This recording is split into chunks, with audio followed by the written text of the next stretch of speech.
All right, we are going to continue now in our Mark series. Man, we have hit a crucial moment actually in the book. Not sure if you're aware, but just a little recap. Last week, the last thing we heard was actually Travis talking about this little scripture. He laid his hands on him and asked, "Can you see anything now?" The man looked around. "Yes," he said, "I see people, but I can't see them very clearly. They look like trees walking around." So Jesus laid his hands on him again, and he could see. This progressive healing thing wasn't just like, Jesus had to shake out the kinks. He was just kind of batting, 300 that day. There's actually something bigger about what it is that we need to understand about what it means to see clearly. Because Jesus wanted to say this is a progressive clarity that all of you will lay hold of. He sets up this theme. So let's jump right in to Mark chapter 8, verse 27, just following that moment. It says, "And Jesus went on with his disciples after this blind man moment to the villages of Caesarea Philippi. And on the way he asked his disciples, 'Who do people say that I am?' And they told him, 'John the Baptist, others say Elijah, others one of the prophets.' And he asked them, 'But who do you say that I am?' Peter answered him, 'You are the Christ.' And strictly he charged them to tell no one about him." All right, so let's just pause there. So if you've been following along in this Mark series, you know how big a moment this is. At least one of them, but it seems that actually all of them would be agreeing with this. But of course, Peter's the one to speak up. Peter was kind of a loudmouth. It's part of what I love about him, because I have a lot of words myself, and so I can relate to Peter. But it's crazy because, finally someone says it. And we know it's a big deal because he strictly charges them to tell no one about it, which is kind of wild. Wouldn't you think it'd be like, all right, finally you got it. Now just paper the world with it. Shout it from the rooftops. But it's clear that he doesn't want people finding out this way. There is something very important to how he reveals himself. And so he strictly charges them not to say anything. And as we can see, there's a lot of speculation about who he is, and everyone refers to him as some human likeness, right? John, Elijah, one of the prophets. But Peter gets the prize, and this is massive. But then Jesus shuts it down, and then he diverts. He actually switches gears. And it's interesting because that revelation seems to trigger now what he says next. Okay, you got it. You understand who I am, at least to a degree. We know that it's in part. We know that it's not entirely clear. And the next scene sort of tells us why that is. It then says in verse 31, "And he began to teach them that the Son of Man must suffer many things and be rejected by the elders and the chief priests and the scribes and be killed. And after 3 days, rise again." And he said this plainly. And Peter, Peter, took him aside and began to rebuke him. You're watching the movie and you're like, no, don't do that. But turning and seeing his disciples, he rebuked Peter and said, "Get behind me, Satan, for you're not setting your mind on the things of God, but on the things of man." Boy, this is interesting, right? I mean, gosh, he gets it in one moment and then just botches it in the next. And again, as Travis said last week, our understanding can be shaped by miracles and profound teaching, but not by the cross. They loved the idea of all the cool, big, powerful things that he was doing.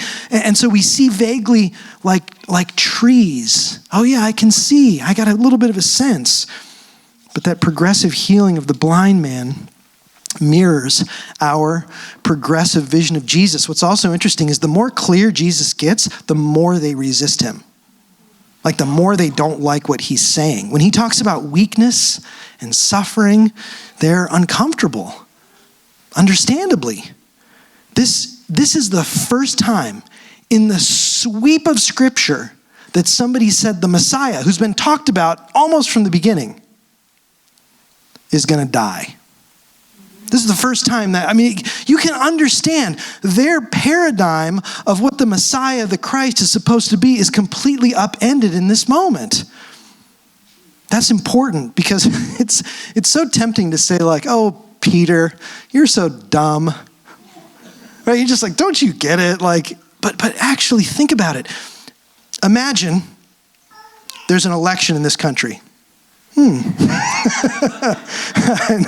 Cutting close to the bone here, aren't I? Imagine things are a mess. No, it's hard to imagine.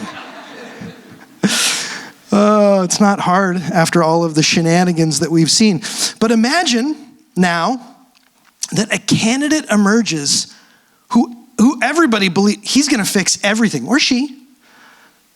This person is the one who's going to make it all better. But we actually still can't even imagine it. Now imagine that like China had taken us over and we've been living under that for hundreds of years.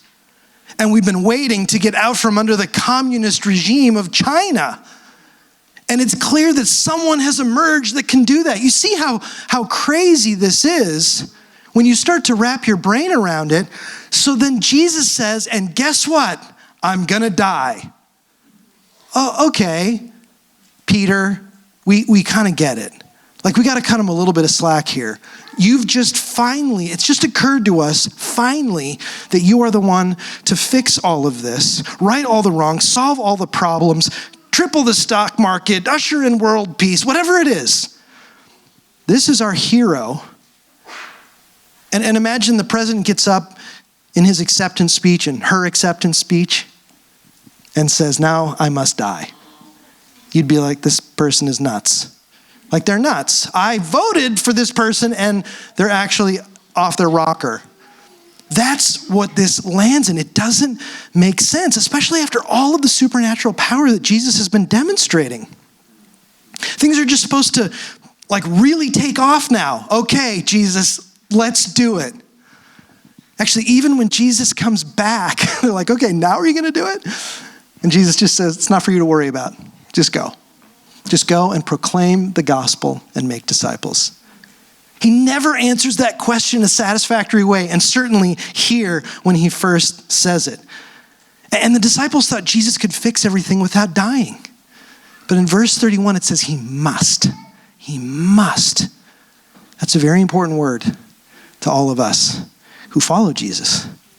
So this is a very interesting pivot point, as I said. This begins what is commonly referred to through like chapter 10 as the great discipleship discourse. This is a pivot point because it gets real. This is the first of 3 times Jesus predicts his death. Each time he explains what it means to truly follow him because they fail to grasp it. The first half of Mark focuses on who Jesus is, the king.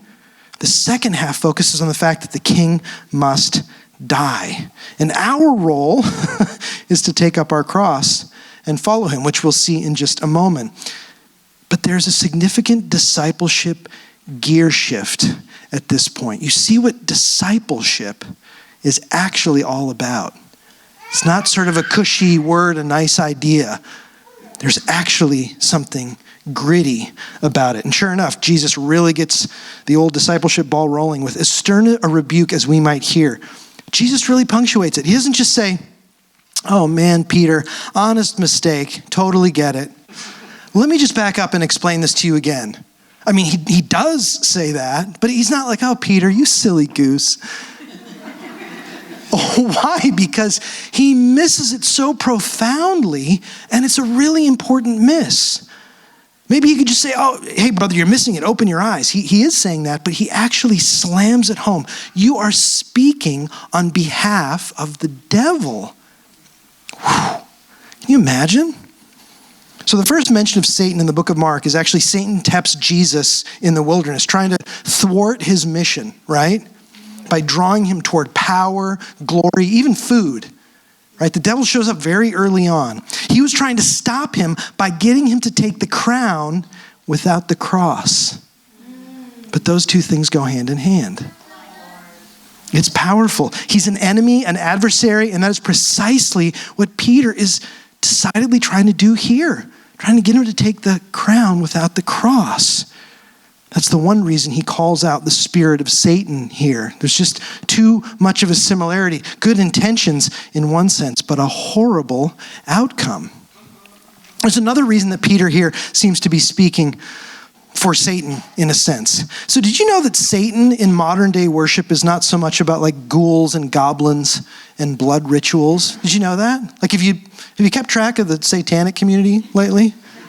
And everybody's like, can you say that? I don't know. I'm just fascinated as an illustration of what this really is. Because there are modern day Satanists. They associate themselves with what?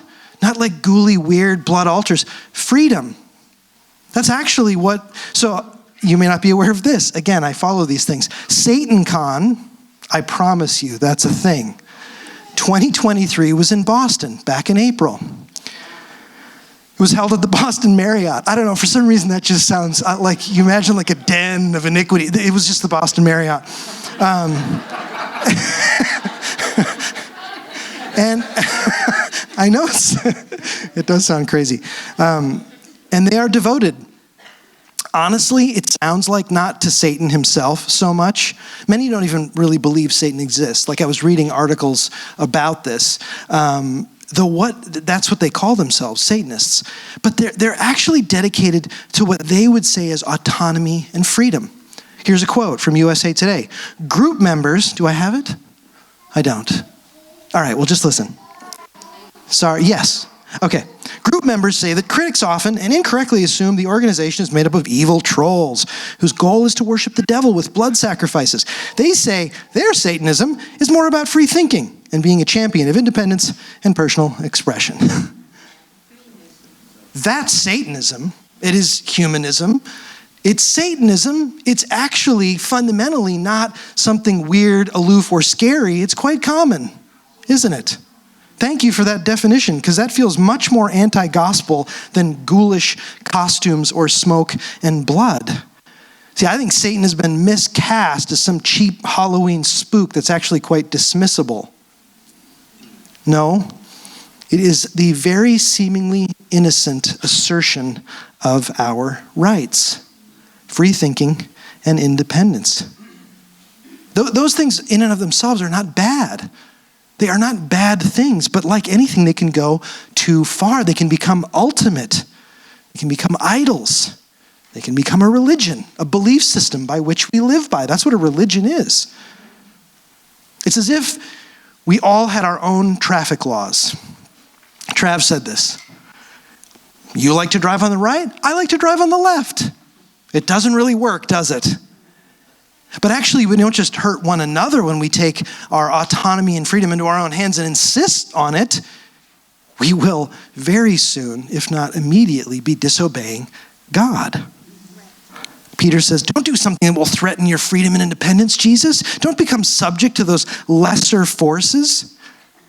Jesus is saying, if you're telling me to cut around what obedience to my Father tells me to do, then you are saying the exact same thing as my greatest enemy, the devil. It shows me that it's possible to know who Jesus is and actually insist that we have our own way. Isn't that kind of diabolical? And to be honest, like when I think of my kids and like what I want to teach them, what I've wanted them to take away, I'm far less worried about a few hundred people in costumes at the Boston Marriott that call themselves Satanists.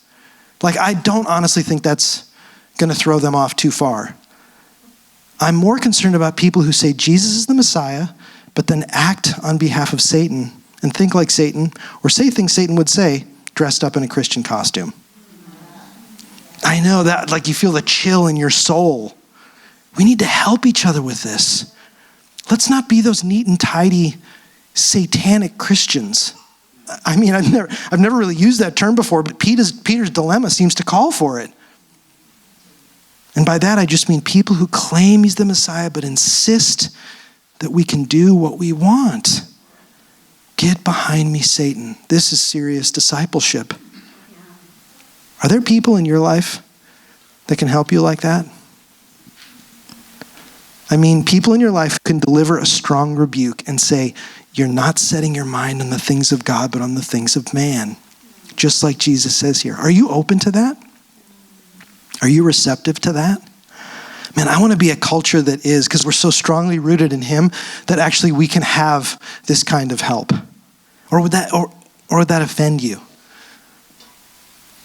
If that would offend you too much and people know it, then they probably won't say it, even when you need to hear it. Have you cultivated those relationships in your life? A friend of mine used to say, who knows what's knowable about you? Who do you share your life with in a way that gives them access to all of it? That's part of what we're trying to do here at Monument. It's not everybody all the time, but it's meaningful, connected, vulnerable, transparent relationships where I can receive from you, even if you don't say it exactly the right way, because you're noticing something and it's for my benefit, and it could be all mixed up in your own heart and mind, but I'm listening. That's hard. Because we actually don't want to hear about our weakness. So I appreciate those who last Sunday noticed. They said, something's changed about you. I changed my hair, actually. No, I got glasses. Ha ha. That's not that funny. Pretty much one dude that I never have a bad hair day. I got glasses, but I realized I can't actually preach with them because I can't see this and you. It's very confusing. But I go to the optometrist. I've been wearing glasses since 1999. I lost them like 2 years ago. And I was like, it's not that bad, and glasses are kind of a hassle. So over the last 2 years, I haven't had them. So I go to the optometrist, and she sits me down in front of the thing, and she says, read this. And I was like, I can't read that. Nobody could read that, Like I'm just denying my own weakness. And then she does the thing and I go, oh, wow. I can read the smallest line. And she was like, you shouldn't be driving. What's my first reaction? Thank you so much for that help. I'm like, I've been driving just fine. She goes, you wouldn't be able to pass the test at the MVA. And I was like, yeah, I could. I could totally pass that test. This is a trained professional who I came to for help, and I'm resisting her help. We just have to recognize our own nature. I resisted even that. And now here I am. I've been told I look either like a librarian or that I could be Justin Bieber's pastor. Thank you, Michael Combs. Are those compliments? I don't know. But there you have it. We resist this kind of input, even when it's insightful, even when it's expert.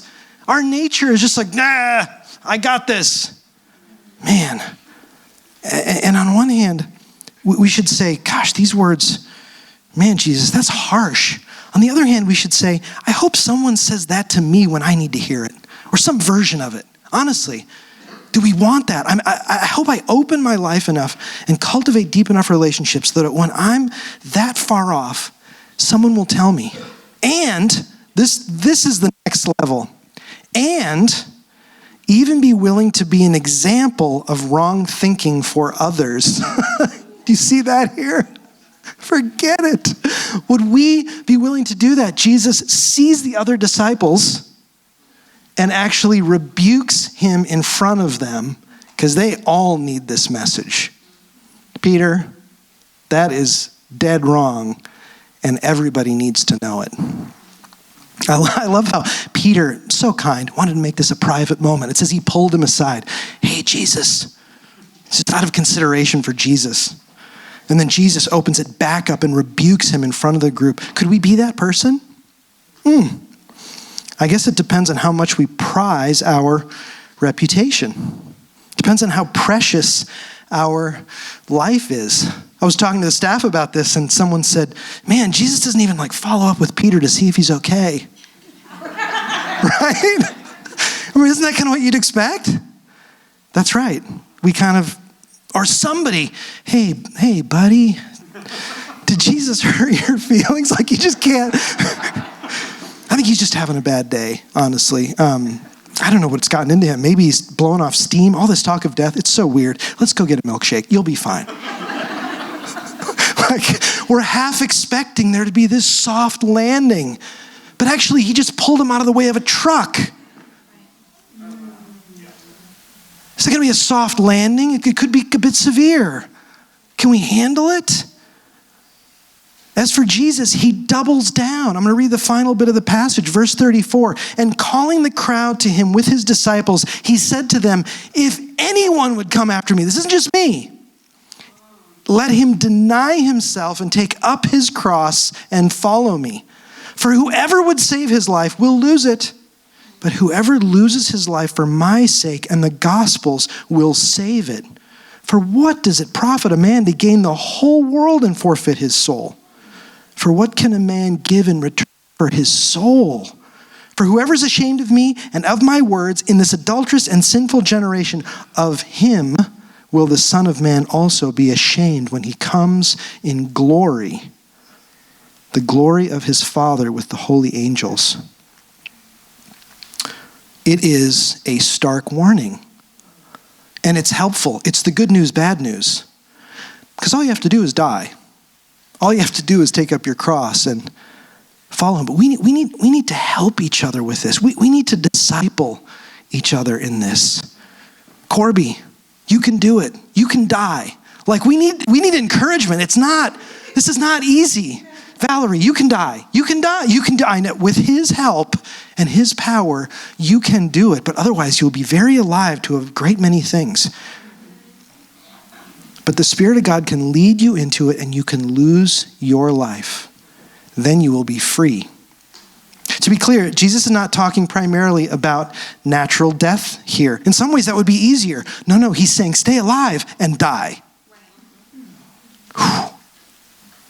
Daily, as Paul says, in fact, because you will keep wanting to live. Daniel Aiken says this, your life is set free to live the normal/radical Christian life when you see death as reward. Do you see death as reward?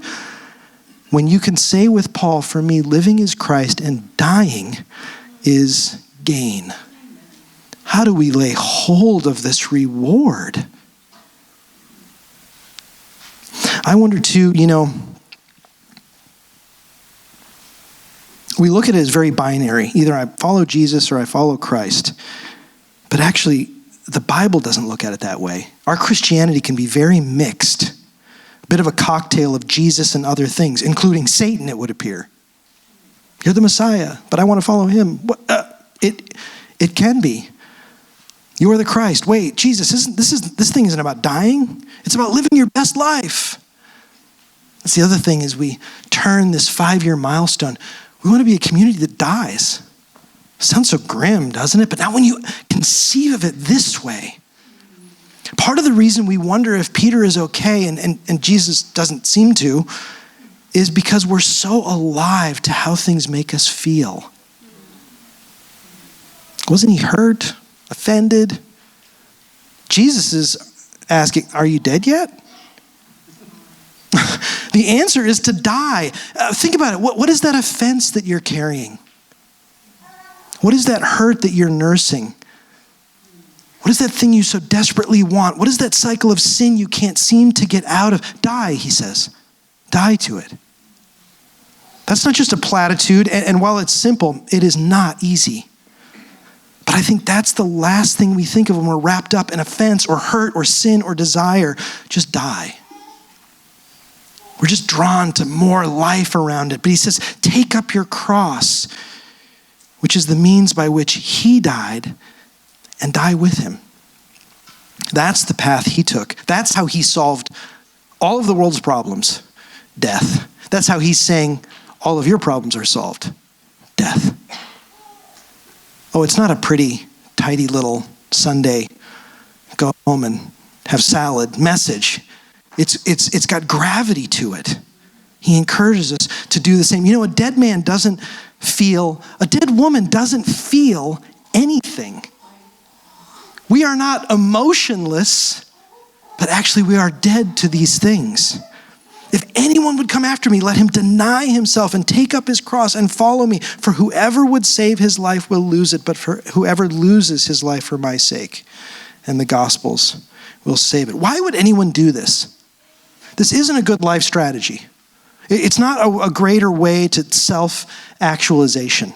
This is a loss of everything we once pursued. It is a giving up. It's an agreement that whatever you said you wanted or thought you wanted, you are entirely willing to relinquish. Oh man, you just sit up straight in your chair. It's death. It's death that Peter objected to. That's the cost. They didn't understand it. We frankly struggle to understand it. This is the way to life. This quote to me is just hair-raising. It's David Platt who puts it so well in his book Radical. He says, "We are giving into the dangerous temptation to take the Jesus of the Bible and twist him into a version of Jesus we're more comfortable with. A nice middle-class American Jesus. A Jesus who doesn't mind materialism and who would never call us to give away everything we have. A Jesus who would not expect us to forsake our closest relationships so that he receives all our affection. A Jesus who's fine with nominal devotion, that does not infringe on our comforts, because after all, he loves us just the way we are. A Jesus who wants us to be balanced, who wants us to avoid dangerous extremes, and who, for that matter, wants us to avoid danger altogether. A Jesus who brings us comfort and prosperity as we live out our Christian spin on the American dream." We're to die to that dream, actually. That's why many people come here for this dream. The house with the white picket fence, the 2.2 kids, the minivan, and the practical sedan, the 401k that's slowly growing so someday you can achieve the ultimate goal of collecting shells on the beach of your retirement condo. There's nothing intrinsically wrong with those things, but Jesus is saying that. Die to that. That thing that actually has a grip on you. Take up your cross and die and become alive to me, because you can't have both. Not in here. You know, it's funny because we think about big grave things. There are little things we die to that if we don't die, it's a big distraction. Can I be a little vulnerable with you this morning? I had to die. This is going to sound silly, but bear with me. I had to die to hair. Bald brothers, you know what I'm talking about. Some of you don't. And if you're into the treatments, look, I'm with you. It's no problem. No judgment. I said to myself, I'm not going to do that stuff unless I know I'm dead to it. And if I'm dead to it, then I'll determine, is this a thing for me? It sounds silly, doesn't it? But actually, you know, what happens too is you don't just like lose your hair in one day. I started losing my hair in my 20s and it was done like 10 years later. Now it can sound kind of silly, but these things that we kind of cling to, well, let me just give you, Mike Wilson's never going to let go of this one, but let me just show you a photo of what I had to die to. I know, you can see. It's like, wow, he died a death there. I love that 80s hair helmet that I had. You can take that away, Rebecca. Just go back to the last slide. Thank you. But man, when you start losing little things like that and you realize how much of your kind of identity is wrapped up in the way you look, and all of a sudden it starts to cause us to spend money in weird ways, to cling to these things and the fountain of youth. And like, can you die to these things? Can you die to your outfits? Can you die to your car? Can you die to your house? Can you die to all of these things that make up our image? Can we? Because those are actually small things. There are bigger things in our heart, plans and dreams we have that he's saying, maybe, maybe not, I don't know, but you got to die to it. So what's so funny is I wanted to dig up that picture just for your own amusement. Well, this is crazy. So when I actually saw that, I somehow in that file of old photos was a paper I wrote in 9th grade called Dream Life. This was yesterday, and I was like, oh my gosh, this is crazy. In it, I described my dream life, 2.5 pages worth. This was in February 19th of 1987. I was in 9th grade. It's crazy. I'm like, oh my gosh, this is like, Lord. So I start to read it. It's ridiculous. It's ridiculous. I'm going to share it with you just so I lay my soul bare. I remember, did I really write this stuff? Okay, I bulleted the things that are in it. Rebecca, go for it. I was going to graduate top of my class in high school. Then I was going to graduate from Stanford University. You guessed it, top of my class.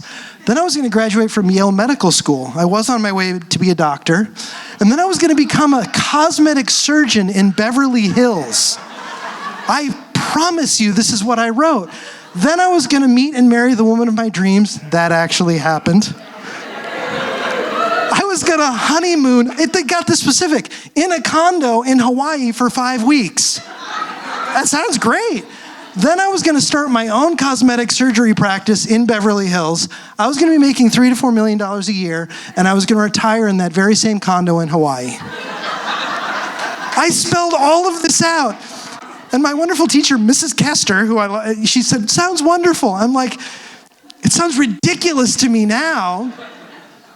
I did actually wind up applying to school to go to medical school, all of that stuff. I did not wind up becoming a doctor. But needless to say, my life is vastly different than being a cosmetic surgeon in Beverly Hills. Praise the Lord. But these just live in our hearts, don't they? They're not all bad. I mean, that's actually all bad. Like, I can't justify any of that.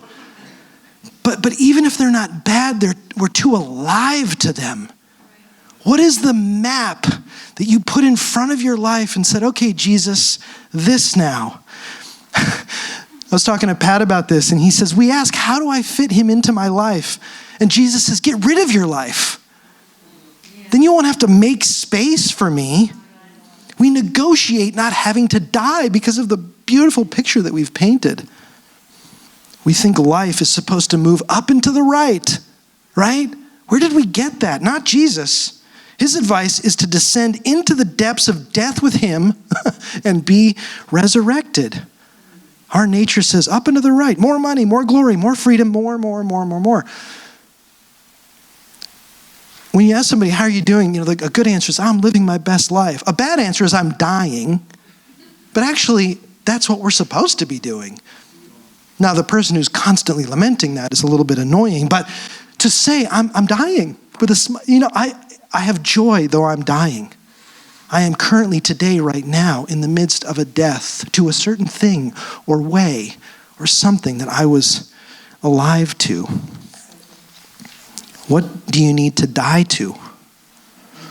I didn't ask, do you need to die to something? Because as long as we're alive, we'll be alive to something we need to die to.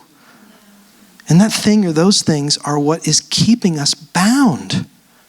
A dead man doesn't feel pain or disappointment.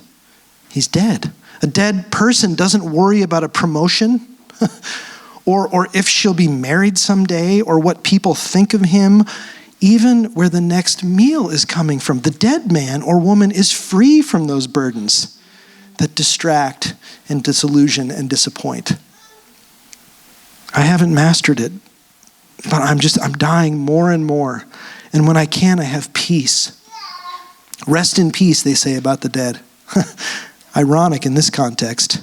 But there's a peace and freedom that comes when we die to the things of this world and come alive to him.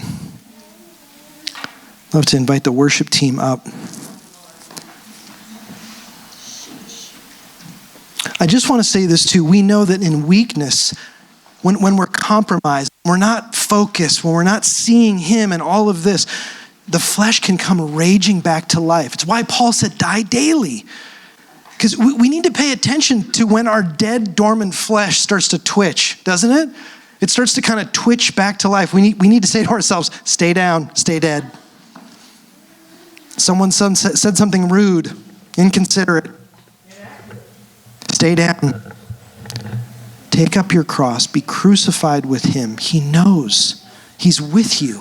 You're with him in death. Lost my job, don't have another one, stay down. So easy to feel vulnerable. You know what? Can you guys turn off your mics real quick? I think that's what it is. Yeah, and then we'll start them up. Travis shared last week, just that dead flesh just twitches back to life. It's not a path to emotionless life. We're human, and the Bible is full of humans, righteous humans, wrestling with the difficulty of life, but it's keeping those emotions where they belong, which is on the cross with Christ. I just think about this 5-year anniversary, this life of Christianity, of following Christ. It isn't just about him, but it's also about his body, the church. It's about the church too. Like Peter, we can say we want it, but then when it doesn't go as we expect, we object. We withdraw. It's not what we thought it would be, not what we signed up for. At Monument, we believe in a church that makes way for the coming kingdom. We believe in a revitalized church that ushers in revival. It's not perfect. We see that it needs renovation, but it's got good bones. And we need people who are willing to jump in. He turns bones into armies, as the song says, doesn't he? We're not deconstructing despite some of our disappointments and difficulties. We're reconstructing it. We're joining God in rebuilding because the church is his plan. It's his will, his bride that he's coming back for, and soon. But he's coming back for and through a people who have died, who have taken up their cross. Listen to this. Our crosses are the building blocks of this renovation project. When we take up our crosses, we join him in his cross that started this whole thing. 5 years, Monument. 5 years. We're just getting started. I'm going to sing, I search the world. Man's empty praise and treasure are never enough. So we must die to them, and he will have his way. You turn graves into gardens. You turn bones into armies. Can I ask us just to stand and celebrate this together with him now?